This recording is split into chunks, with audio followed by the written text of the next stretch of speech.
আমার প্রাণপ্রিয় ডাক্তারবৃন্দ, আশা করি তোমরা সবাই ভালো আছো। শুরুতেই যারা হাসপাতালে থেকে করোনা চিকিৎসা করছেন, সৃষ্টিকর্তার কাছে তাদের জন্য মঙ্গল প্রার্থনা করছি। আমি আজকে ক্লাসের শুরুতে দুই একটা মেসেজ একটু পড়ে শোনাতে চাচ্ছি। আমার ফোনে একজনে মেসেজ করছে, সম্ভবত এটা 29th বেসের ডাক্তার। সে বলছে, স্যার আমরা অনেক কষ্ট করে হলেও অপেক্ষা করছি যে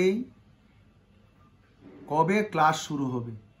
এখন এইভাবে ভিডিও আকারে ক্লাস দেওয়াতে আমরা একটু চিন্তিত যেই ক্লাসগুলো পরবর্তীতে আবার হবে কিনা। আমরা এইভাবে ক্লাস চাই না। এর আগেও ফেসবুকে দেখলাম মেডিসিনের ডাক্তার সম্ভবত কয়েকজন, ওরা বলল যে স্যার যতদিনই লাগুক আমরা ক্লাসে বসে আপনার ক্লাস করব, এইভাবে ক্লাস আমরা চাই না। আসলে আমি জানি অনলাইনের ক্লাস ভালো লাগবে না। যদি ভালোই লাগতো আমি প্রথম দিন থেকেই শুরু করতাম। তোমাদের কোনটা ভালো কোনটা ভালো না সেটা তো আমি মোটামুটি বুঝার মতো একটা সামর্থ্য আমার হয়েছে। তোমরা কি ভুলে গেছো? বিএমডিসি রেজিস্ট্রেশন করা 45,000 ডাক্তারকে আমি পড়াইছি। সুতরাং তোমাদের কিসে ভালো হবে সেটিকে আমি জানি না। অনলাইনে এর আগেও বলছিলাম আমার প্রথম ভিডিওতে, অনলাইনে পড়াবো কিচ্ছু বুঝবা না, কিছুক্ষণ পরে কিছুই ভালো লাগবে না। মেডিকেল সায়েন্সের প্রতি যে তোমার আগ্রহ সেটাও কমে যাবে। এমনি ডিপ্রেশনে ভুগতেছ, এর মধ্যে আবার মেডিকেলের যে একটা যে আনন্দ আছে সেটাই তুমি ভুলে যাবা। সেটা চিন্তা করে আমি অনলাইন সিস্টেম করি নাই। তোমরা একেবারে আমাকে ফেসবুকে মোবাইলে বিভিন্নভাবে আমাকে একের বিরক্ত করে ফেলছো। হ্যাঁ, কিছু কথা বলার আছে, সেটা আমার পুরাতন ডাক্তারদের জন্য। তাদেরকে একটু ডিপ্রেশন ভাবটা যদি আমার কিছু কথা বলে আমি ওদেরকে আপগ্রেড করতে পারি, এটা আমার কত আনন্দের ব্যাপার না। আর যারা নতুন আছো তারা দেখো প্রতিদিন কি পরিমাণে ডাক্তার, কয়জন করে ডাক্তার মারা যাচ্ছে, আর তুমি এদিকে পড়াশোনার জন্য পাগল হয়ে গেছো। আরে বাবা, এ করোনা কালে তুমি আগে নিজের শরীরটা ঠিক রাখো, নিজে বেঁচে থাকো। বেঁচে থাকাটাই হচ্ছে সবচেয়ে বড় লেখাপড়া। হ্যাঁ, এরপরে আস্তে আস্তে আমরা যদ্দূর পারে উদ্দূর পড়াশোনা করব। এমনি সবাই পড়াশোনার জন্য পাগল হয়ে গেছে। ক্লাস শুরু যখন হবে, যখন অনেক কিছু পড়াবো, তখন তো আবার সবাই অবস্থা খারাপ হয়ে বসে থাকবে। সুতরাং যেটা ভালো হয় সেটা আমি করব, এই ব্যাপারে নিশ্চিন্ত থাকো। পুরান ডাক্তারদের জন্য আমি কিছু ওদেরকে আপগ্রেড করার জন্য কিছু পুরান টপিক ওদের সঙ্গে আলাপ করব, এবং ওদের কোনটাতে ভালো লাগবে সেটা তো আমি জানি। তো পুরোপুরি ওদেরকে আনন্দ দেওয়া যাবে না, একটু আনন্দ দিতে পারলেই তো এই সময় আমি নিজেকে অনেক গৌরবান্বিত মনে করব। আমার এক ডাক্তার আমাকে ফোন করলো যে স্যার এই সময়ে আপনি অনলাইনে ক্লাস না নিয়ে 29তম বেসের যদি মুখস্থের পড়াগুলো আমাদেরকে বলে দেন, আমরা কিছুটা হলেও বাসায় পড়তে পারবো। আমি তার কথা পুরোপুরি সমর্থন করি, এবং আমি প্রথম ভিডিওতে এইভাবেও কিন্তু কথা বলছিলাম। তো হ্যাঁ, আমরা পুরান ডাক্তারের জন্য কিছু কথা বলবো, আর তোমরা নতুন 29 বেসের জন্য আমি কিছু পড়াশোনা দাগাই দিব।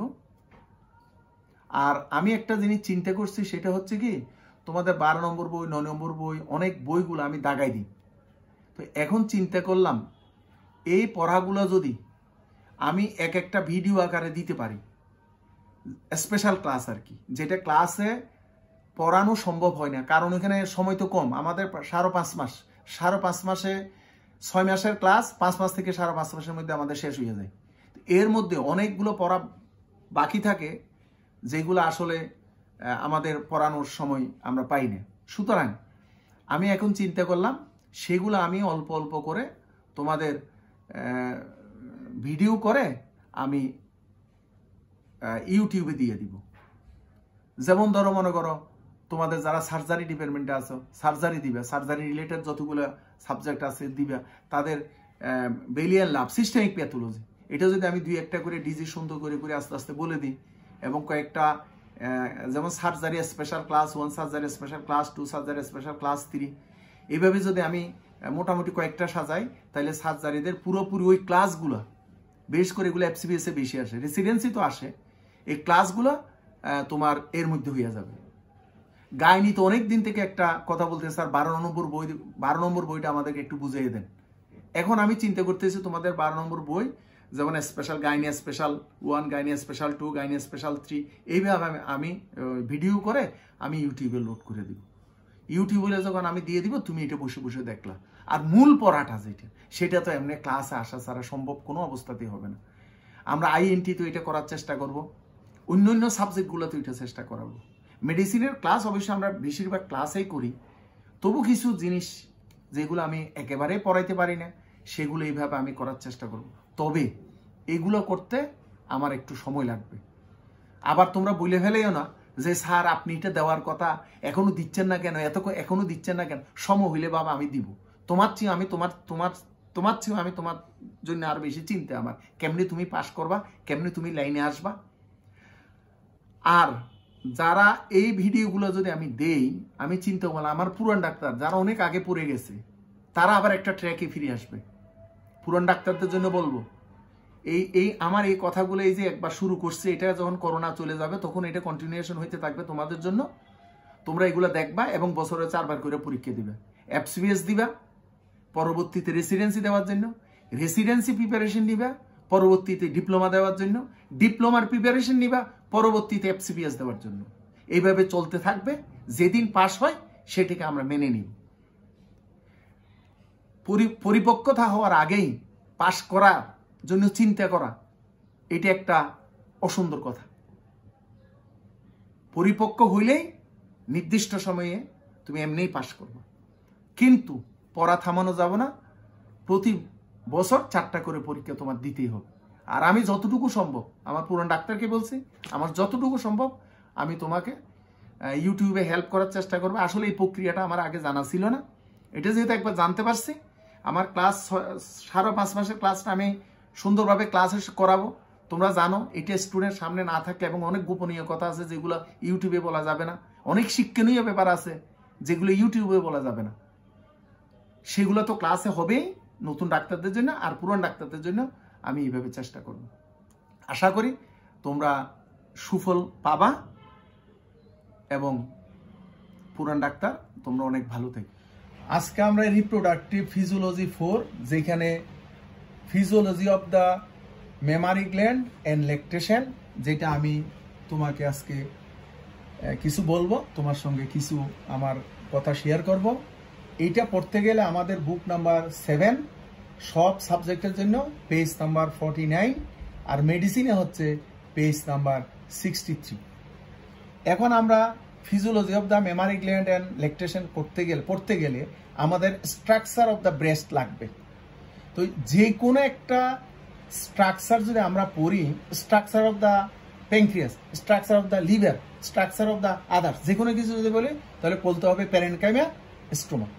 সুতরাং স্ট্রাকচার অফ দ্য ব্রেস্টের মধ্যে প্যারেনকাইমা এবং stoma, liver of the structure of the লিভারের মধ্যে প্যারেনকাইমা এন্ড স্টোমা। আচ্ছা, প্যারেনকাইমা হচ্ছে ওই অর্গানের মূল জিনিস, আর স্টোমা হচ্ছে সাপোর্টিং টিস্যু। যেমন লিভারের প্যারেনকাইমা হচ্ছে হেপাটিক সেল, আর স্টোমা হচ্ছে আদার্স সাপোর্টিং সেল। সুতরাং স্ট্রাকচার অফ দ্য ব্রেস্টের মধ্যে প্যারেনকাইমা হচ্ছে অ্যালভিউলি এন্ড লোবিউলস,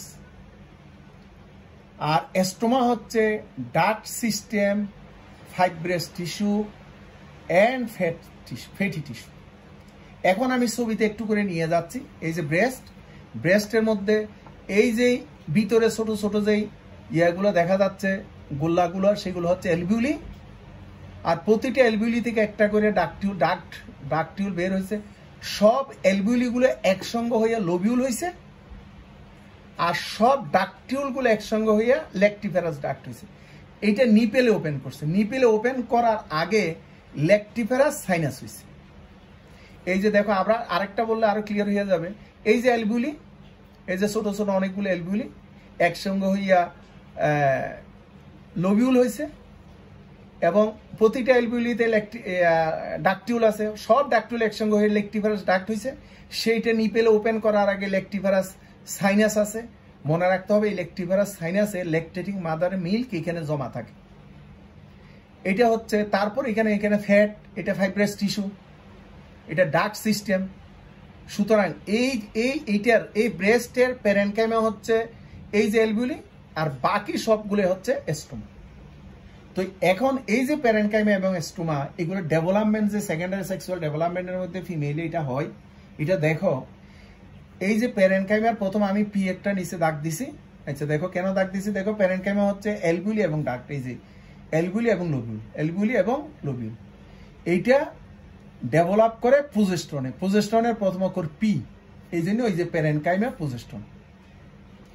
এরপরে আসো এস্টোমা, এস্টোমাতে এই যে duct system, fat, fibrous tissue, এইগুলা ডেভেলপ হয় ইস্ট্রোজেন, এই ইস্ট্রোজেনের এস আর এখানে এস, তার মানে এস্টোমা কি ডেভেলপ হইতে প্রজেস্টরন হেল্প করে না? অবশ্যই প্রজেস্টরন হেল্প করে, তবে মেইনলি ইস্ট্রোজেন হেল্প করবে। আর প্যারেনকাইমা ডেভেলপ হওয়ার জন্য ইস্ট্রোজেন হেল্প করে না? অবশ্যই করবে, তবে মেইনলি প্রজেস্টরন করে।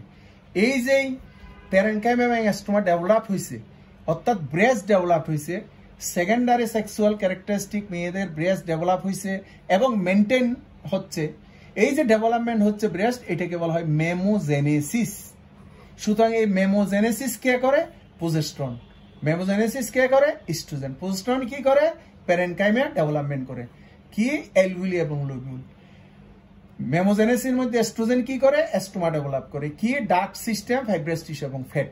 তার মানে এস্ট্রোজেনের সঙ্গে ফ্যাটের একটা সম্পর্ক আছে, যেটা আমাদের পরবর্তীতে পড়ানোর সময় কাজে লাগবে। এখন দেখো এই যে একটা লোবিউল আছে, লোবিউলের মধ্যে যে একটা অ্যালভিউলি আছে, আমি এইরকম একটা অ্যালভিউলি এ দাগ আঁকলাম, আর অ্যালভিউলির মধ্যে যে একটা ডাকটিউল আছে, এই যে ডাকটিউল আমি আঁকলাম। তাহলে অ্যালভিউলির এখানে কিন্তু আমি একটা জিনিস দেই নাই, এই যে এখানে হচ্ছে এটা লাইনিং এপিথেলিয়াম থাকবে, cuboidal epithelium, simple lining epithelium. আমি তখন এটা আঁকতে তখন মনে ছিল না, এটা হচ্ছে অ্যালভিউলির ভিতরে লাইনিং এপিথেলিয়াম, আর অ্যালভিউলির বাইরে মাইও এপিথেলিয়াল সেল। এই যে মাইও এপিথেলিয়াল সেল হচ্ছে অ্যালভিউলির বাইরে, আর এখানে একটা ডাকটিউল, যেটা ল্যাকটিভারাস ডাক্টের সঙ্গে মিশে গেছে। অনেকগুলো অ্যালভিউলি মিলে লোবিউল হয়। তাহলে এখন দেখো আমাদের হরমোনে কি হয়। আমাদের হরমোনের মধ্যে দেখো এই যে অ্যালভিউলির মধ্যে মিল্ক ফর্মেশন হলে ল্যাকটেটিং মাদারদের অথবা প্রেগনেন্সিতে এই যে মিল্ক ফর্মেশন হয়, এই মিল্ক ফর্মেশন যেই অ্যালভিউলির ভিতরে হয়, এটাকে বলা হয় ল্যাক্টোজেনেসিস। তাহলে একটা মেমোজেনেসিস গেল, এখন আসলে ল্যাক্টোজেনেসিস, তার মানে মিল্ক ফর্মেশন, মিল্ক ফর্মেশন। আচ্ছা, এই ল্যাক্টোজেনেসিস কোন হরমোনে করে? প্রোলাকটিনে। যেমন মেমোজেনেসিস করে প্রজেস্টেরন এস্ট্রোজেন, ল্যাক্টোজেনেসিস করে মিল্ক ফর্মেশনটা করে প্রোলাকটিন। এবং এই শুধু প্রোলাকটিনে মিল্ক ফর্মেশন করে না, এটা খুবই দামি পড়া। It is initiated by growth hormone, thyroxine and ACTH. এই জিনিসটা আমি স্টার দিয়ে রাখছি, এটা খুবই দামি। আমাদের ল্যাক্টোজেনেসিসে এরাও হেল্প করে। শুধু কি এরাও হেল্প করে? ইস্ট্রোজেন প্রজেস্টেরন আমাদেরকে হেল্প করে, মানে পরস্পরকে হেল্প করে, কিন্তু স্পেসিফিক কিছু হরমোন আলাদাভাবে আছে। তো এখন আমাদের মেমোজেনেসিস গেল, ল্যাক্টোজেনেসিস গেল। এখন আরেকটা আছে ল্যাক্টোপয়েসিস। ল্যাক্টোপয়েসিসটা কি? এই যে continuation of the lactogenesis is call lactopoiesis. এই যে 5 মাস, 6 মাস, 7 মাস, 2 বছর ধরে যে বাচ্চাকে বুকের দুধ খাওয়াবে, এই যে প্রক্রিয়াটার নাম হচ্ছে ল্যাক্টোপয়েসিস। মিল্ক ফর্মেশনকে ল্যাক্টোজেনেসিস, এই প্রক্রিয়াটা সামনের দিকে নিয়ে যাওয়াকে ল্যাক্টোপয়েসিস বলে। Continuation of the lactogenesis by prolactin, এটাও প্রোলাকটিনে করে। তাহলে ল্যাক্টোপয়েসিস গেল। এখন দেখো এই যে এখানে মাইওএপিথেলিয়াল সেল আছে না অ্যালভিউলির বাইরে, এই মাইওএপিথেলিয়াল সেলে যখন কন্ট্রাক্ট হবে তখন এইখান থেকে মিল্ক ফর্মেশন হবে। এখান থেকে মিল্ক ফর্মেশন হয়ে এদিক দিয়ে আসবে ইজেকশন অফ মিল্ক। এই ইজেকশন অফ মিল্ক মাইওএপিথেলিয়াল সেল কখন করে? যদি অক্সিটোসিন কন্ট্রাকশন করে, অর্থাৎ এই সেলগুলো যখন বাইরের সেলগুলো যখন কন্ট্রাকশন হবে তখন এখান থেকে মিল্কটা বের হবে। তার মানে ইজেকশন অফ দ্য মিল্ক করে অক্সিটোসিনে by contraction of myoepithelial cell, lactopoiesis করে প্রোলাক্টিনে। This is the continuation process of the ল্যাক্টোজেনেসিস।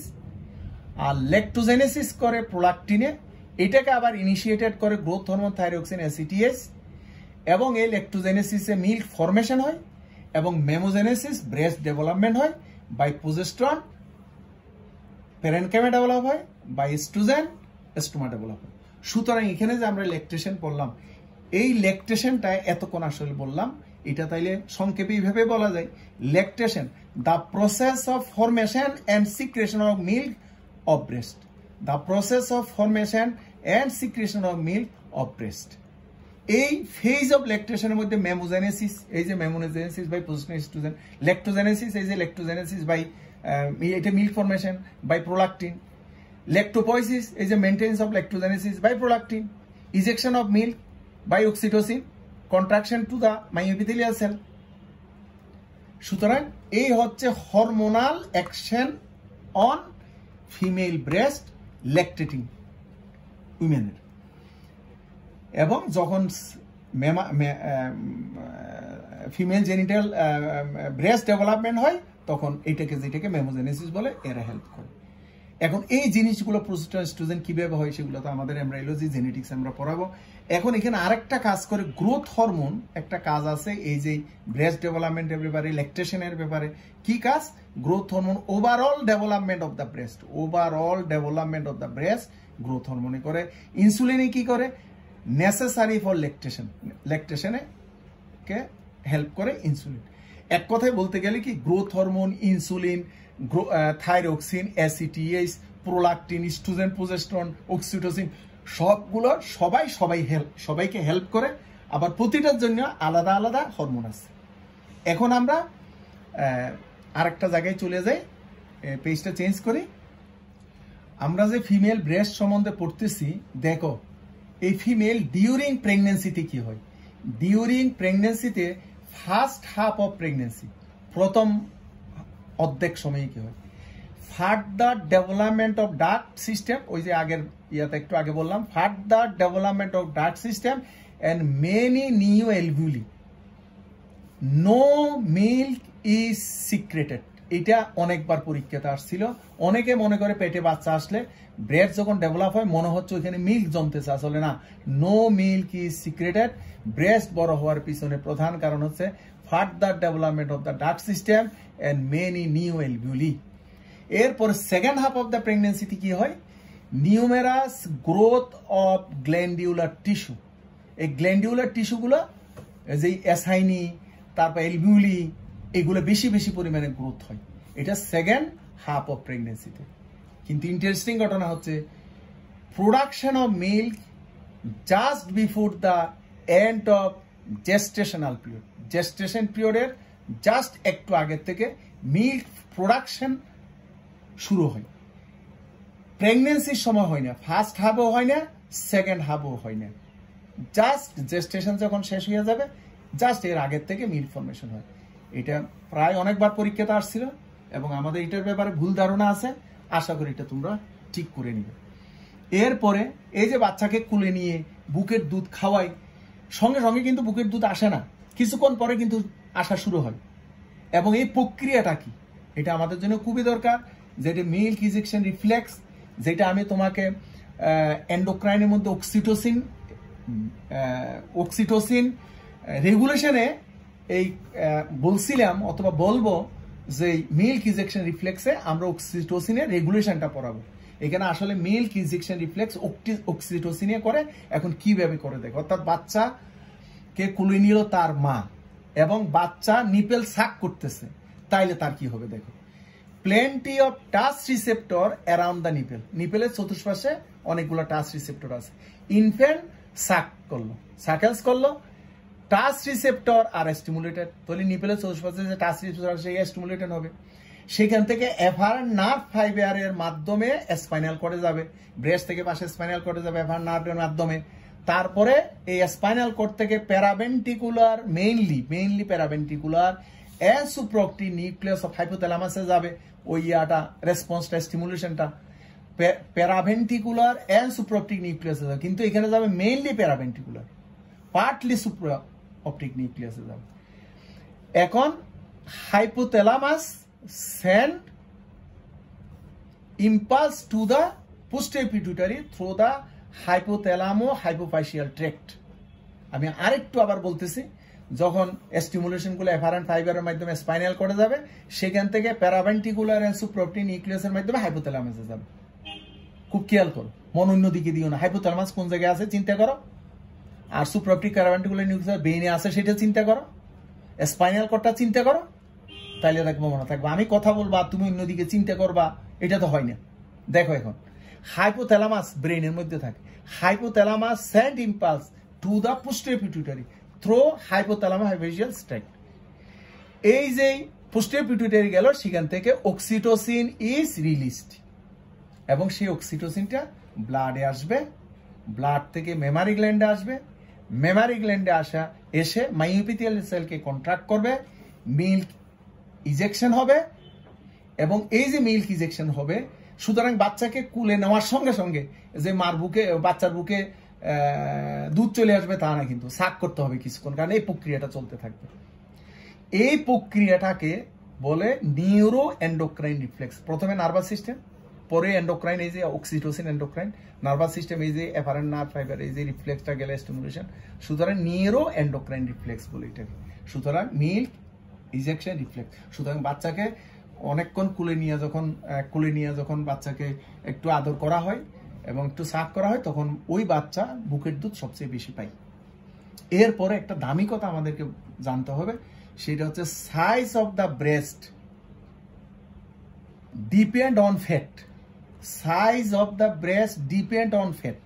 সুতরাং কেউ যদি উসিপি খায়, সেখানে স্ট্রোজেন আছে না, স্ট্রোজেন ফ্যাট তৈরি করে। ওই যে আমরা আগের পেজে বলছিলাম না, যে ফ্যাট গুলা ম্যাচিউর করে স্ট্রোজেনে, প্রোজেস্টেরনে। সুতরাং যারা ওরাল কন্ট্রাসেপটিভ পিল খায়, তাদের সাইজ অফ দ্য ব্রেস্ট কিছুটা হলেও বাড়ে। So size of the breast totally depend on fat. আর milk formation not depend on size of the breast. অনেকে বলে ছোট সাইজ অফ দ্য ব্রেস্টে মিল্ক ফরমেশন কম হবে, বড় সাইজ অফ দ্য ব্রেস্টে মিল্ক ফরমেশন বেশি হবে। আসল ঘটনা তা না। এই যে মিল্ক ফরমেশন যেখান থেকে অ্যাসাইনি, এলভিউলি, এগুলো কিন্তু কনস্ট্যান্ট থাকে। ফ্যাটের জন্য ব্রেস্টের সাইজটা এদিক ওদিক হয়। সুতরাং milk formation not depend on size of the breast. এখন শেপ অফ দ্য ব্রেস্ট কিসের উপর ডিপেন্ড করে? এই যে দেখো, আমি একটা ব্রেস্ট আঁকছি, ব্রেস্টের এই যে স্কিন আছে, স্কিনের এই দিক থেকে আমি কোপার্স লিগামেন্ট আছে, কতগুলো কোপার্স লিগামেন্ট টাইনা ধরছে। এই যে কোপার্স লিগামেন্ট টাইনা, আমি থোরাক্স ওইটা পড়াবো তোমাকে। কোপার্স লিগামেন্ট টাইনা ধরছে, ব্রেস্টকে একটা ইয়ার মধ্যে রাখছে, শেপের মধ্যে রাখছে। এখন ধরো এই মহিলা প্রেগনেন্ট হইলো, তাহলে প্রেগনেন্ট হলে এখানে প্রচুর ফ্যাট জমবে, এবং প্রচুর ফ্যাট জমার জন্য তোমার এই যে কুপার্স লিগামেন্টগুলো ইলাস্টিসিটি কমে যাবে। তাহলে ইলাস্টিসিটি যদি কমে যায়, তাইলে ব্রেস্টটা পেন্ডুলাস হয়ে যাবে। এটা নালিভেরাস উইমেনের ব্রেস্ট, এটা প্যারাস উইমেনের ব্রেস্ট, এটা পেন্ডুলাস। কারণ এখানে কুপার্স লিগামেন্টগুলো ইলাস্টিসিটি নষ্ট হয়ে গেছে। সুতরাং আমি বলতে পারি shape of the breast totally depend on Cooper's gland, size of the breast totally depend on fat. আর পেন্ডুলাস ব্রেস্ট প্যারাস উইমেনদের এটা। এখন আসো আরেকটা সুন্দর কথা, এই যে এটা আমি তোমার সঙ্গে একটু শেয়ার করতে চাচ্ছি। দেখো, এটা এই ব্রেস্ট পড়তে গিয়ে আমাদের কি জিনিসগুলো, একটা জিনিস আমি তোমার সঙ্গে বলবো, সেটা হচ্ছে দেখো, মানুষের শরীরের সৌন্দর্য নির্ভর করে কিসের উপরে? আসলে ক্লাস হইলে বিশ্ব সুন্দরী প্রতিযোগিতা, ছেলে মেয়ে এগুলো কি হয় না হয়, এমনি তো সবাই সুন্দর চেহারা সুন্দর হওয়ার জন্য পাগল, নিজেকে অ্যাট্রাকশন করার জন্য পাগল। কিন্তু আসল ঘটনাটা ছেলে হোক মেয়ে কিসের উপর ডিপেন্ড করে, এটা তোমাকে তো জানতে হবে। তুমি একজন ডাক্তার, নন মেডিকেলের সঙ্গে তোমার তুলনা করলে হবে? এখন দেখো, মানুষের শরীরের সৌন্দর্য কিসের উপর ডিপেন্ড করে? এর ফেজের উপর ডিপেন্ড করে, চেস্টের উপর ডিপেন্ড করে, অ্যাবডোমেনের উপর ডিপেন্ড করে, বাটকের উপর, এই 4টা জায়গার উপর ডিপেন্ড করে। বিশ্ব সুন্দরী প্রতিযোগিতায় এইগুলো ভালো করে দেখে, প্রয়োজনে নেট দিকে বাইর করুন। সুতরাং একটা মানুষের শরীরের সৌন্দর্য ডিপেন্ড করে ফেস, চেস্ট, অ্যাবডোমেন, বাটক, কিন্তু রঙের উপর ডিপেন্ড করে না। যদি রঙের উপর ডিপেন্ড করতো, তাহলে নিগ্রোরা কিভাবে বিশ্ব সুন্দরী প্রতিযোগিতায় ফার্স্ট হয়? সুতরাং এখানে আসলে একটা ফিগারের উপর ডিপেন্ড করে, শরীরের সৌন্দর্য ফিগার টোটালি ডিপেন্ড করে এই চারটার উপর। এখন দেখো ঘটনাটা, তুমি যখন প্রচুর পরিমাণে ফ্যাট খাবা অথবা ফ্যাটি হইলে, খাচ্ছ না তাও ফ্যাট হচ্ছে, তাহলে ফ্যাট যদি হয় তাহলে এই ফ্যাটগুলা এই চারটা জায়গাতে আগে যাবে একসঙ্গে, ফেস, চেস্ট, অ্যাবডোমেন, ব্রেস্টে যাবে, বাটকে যাবে, গিয়ে তোমার শরীরের অবস্থাটা একেবারে খারাপ করে দিবে। এই যে ধরো মনে করো তুমি 20 বছর ফ্যাট ঢুকে গেছে, 40 বছর হয়ে গেল তোমাকে দেখতে 40 বছর লাগতেছে। এই যে একটা মেয়ের অথবা একটা পুরুষ মানুষের, বিশেষ করে মেয়েদের বয়স ডিপেন্ড করে তার কনফিগারেশনের উপর, তার ফিগারের উপর, এবং সেই ফিগারটা যদি হ্যাংলা পাতলা থাকে তাইলে তার বয়স কম মনে হয়, এবং এই হ্যাংলা পাতলা থাকা টোটালি ডিপেন্ড করে এই ফ্যাটের উপর, এবং শরীরের অ্যাট্রাকশনের জায়গাগুলো হচ্ছে এইগুলো। সুতরাং ওই জায়গাতে ফ্যাটগুলো জমে তোমাকে একেবারে কুৎসিত কদাকার করে দিবে। কিন্তু আমরা সেটা চিন্তা না করে শুধু মুখের মধ্যে বাউন্ডারি অফ দ্য ফেস, সেখানে শুধু সৌন্দর্য দিকে আসলে দেখো তুমি ঘটনাটা। এখন যদি তুমি ব্যায়াম করো, এক্সারসাইজ করো, তাহলে তোমার ফ্যাটটা কমে গেল। আর যদি তোমার ফ্যাটটা কমে গেল তাহলে তোমাকে প্রথমেই কিন্তু ফেস, চেস্ট, অ্যাবডোমেন, বাটক থেকে ফ্যাটগুলো নিয়ে আসবে। সুতরাং তুমি যে 40 বছর ছিলে এটা 20 বছর হয়ে যাবে। অর্থাৎ এখন যদি তোমার ওজনটা কমাও, এটা আবার বলার পর অনেক স্টুডেন্ট থেকে ওজন এত বেশি কমাই ফেলাই, এত তাড়াতাড়ি ওজন কমানোর দরকার নেই, আস্তে আস্তে ওজন কমাইলে হবে। সুতরাং ওজন যদি কমাও তাহলে তোমার বয়সটা কোনোদিন বোঝা যাবে না আসলে তোমার বয়স কত। একটা আমি আমার ডাক্তারকে বলি, এ ডাক্তার তোমার বয়স, তুমি ফিমেল, তোমার বয়স বোঝা গেলে তো তুমি ডাক্তারই না, তোমার বয়স কেন বোঝা যাবে? তোমার 50, 60, 70 বছর হবে কিন্তু মনে হবে যে তোমার 20, 30 বছর বয়স হয়েছে বাই দিস মেথড। সুতরাং স্ক্রিনের নিচে ফ্যাট জমানো রাখা যাবে না। সুতরাং এটা বডি কনফিগারেশন করে। এখন মুখ কেমন হবে, তোমার মুখের সৌন্দর্য সম্পূর্ণ নির্ভর করে মনের অবস্থার উপরে। প্রতিদিন বিশ্রী চিন্তা করতেছো, খারাপ চিন্তা করতেছো, তাইলে এটা মুখের উপর রিফ্লেকশন আসবে না? তাইলে মুখটা দেখতে কেমন হবে? তুমি দেখতে ফর্সা কিন্তু মুখটা কেমন? সুতরাং তোমার সৌন্দর্য হইলো, কারণ সৌন্দর্য তো রঙের উপর ডিপেন্ড করে না। সুতরাং তুমি যদি সুন্দর চিন্তা করো, তুমি যদি মানুষের ভালোর চিন্তা করো, তাহলে মনটা এমনি শান্ত হয়ে যাবে, সুন্দর হবে, এবং এটার একটা প্রভাব তোমার মুখের মধ্যে পড়বে, যাকে ইনোসেন্ট মুখ বলে। তো তোমার এদিকে ইনোসেন্ট মুখ, আর স্কিনের নিচে তোমার কোনো ফ্যাট নেই, কারণ তুমি রেগুলার ব্যায়াম করতেছো এবং তুমি খাওয়া দাওয়ার ব্যাপারে যথেষ্ট সাবধানী। সুতরাং তুমি চিরসুন্দর এই থাকার, চিরসবুজ থাকার, এটাই হচ্ছে ফর্মুলা। এখন দেখো তুমি আমার কথার সঙ্গে তুমি মিলাইতে পারো কিনা, আমার কথার সঙ্গে তুমি যাও কিনা।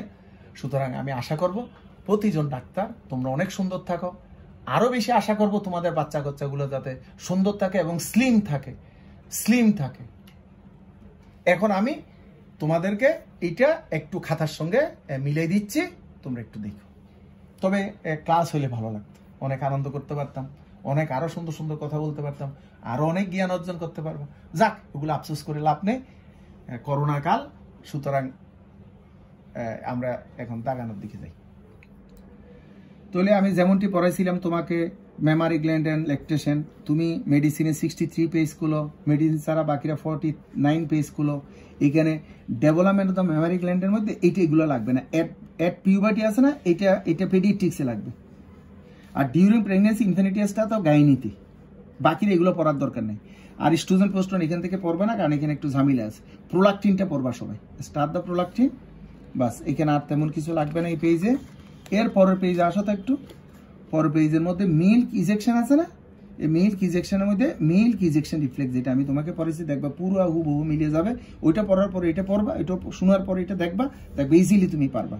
এরপরে দেখো তুমি ঘুরিয়া পৃষ্ঠা বই ঘুরা তুমি দেখো ল্যাকটেশনের মধ্যে এই যে phase of lactation, mammogenesis, lactogenesis, lactopoiesis, ejection of the milk, এটা তারপরে এইগুলো এখানে সব আছে। আমি সুন্দর করে এগুলো তোমাকে পড়াই দিছি। এরপরে একটু আসো, এই যে এই চারটে ইনফিনিটি স্টার দাও, এটা সবার জন্য লাগবে। স্টুডেন্ট কি করে, পোস্টেন কি করে, প্রোলাকটিন কি করে, ব্লা ব্লা ব্লা। এরপরে পিউবার্টি, অনসেট অফ পিউবার্টি, এটা একটু দেখতে হবে, 2-3টে স্টার দাও। Control of onset of puberty, বিশেষ করে পেডিয়াট্রিক্স, এটা বেশি দামি, বাকিরাও সবাই পড়তে হবে। Factor influencing the onset of puberty, star দিতে হবে। Characteristic changes at puberty in female, এ থেলার কি, পিউবার কি, ম্যানার কি, অ্যাড্রেনার কি, মেন্টাল চেঞ্জ, এগুলো একটু তোমাকে ভালো করে দেখতে হবে। তো তোমরা অনেক ভালো থেকো, থ্যাংক ইউ।